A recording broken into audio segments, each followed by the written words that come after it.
This is Dr. Barrett coming back. Today, I just wanted to make a video for my total knee arthroplasty patients to emphasize the most important thing after your total knee arthroplasty, which is getting the knee to bend and straighten. This is critical because in the first 2 weeks after a knee replacement, your body's going to be really working on creating a lot of scar tissue around the site. And the more movement you can create then, the higher the probability that you'll have great functional range of motion in the future. So I know that they go over these exercises with you in the hospital, but I want to emphasize them again. The importance, it cannot be overstated. The goal in the first 2 weeks after surgery is for you to get your leg from totally out straight, so back of the knee to the table, to 90 degrees of motion, so an L shape.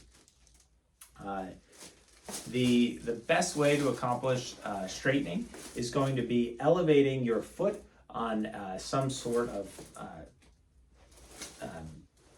either a box or a coffee can traditionally, and then pushing with your quad muscle down to the bed, right? So this is going to allow both gravity to function to extend the leg and also allow you to use your quad muscle to further push into extension. This is typically the pose that you want to be in at rest, right? So elevating the foot up to allow gravity to do its work while you're just sitting around watching TV will be extremely helpful in accomplishing the goal of full extension. This is truly the most important thing to get, as if you have greater than a 5-degree flexion contracture, you will likely have at least a small limp as a result of the leg length discrepancy and the requirement of landing flat on your foot, which is not what you want. So we're going to try to avoid that.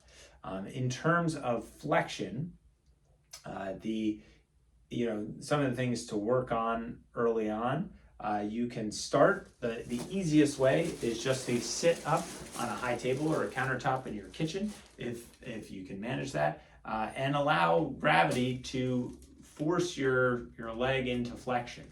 You'll actually find in the seated position, it is far easier to allow gravity to get your knee to bend. And if your significant other or another individual is willing to help you provide some pressure on that area, that can also be very helpful. The other way to work on this is to put a band underneath the foot and then the heel on a surface that does not have a lot of friction. So you can use a paper towel or a dish towel and pull with the band so that your knee is gradually going into flexion.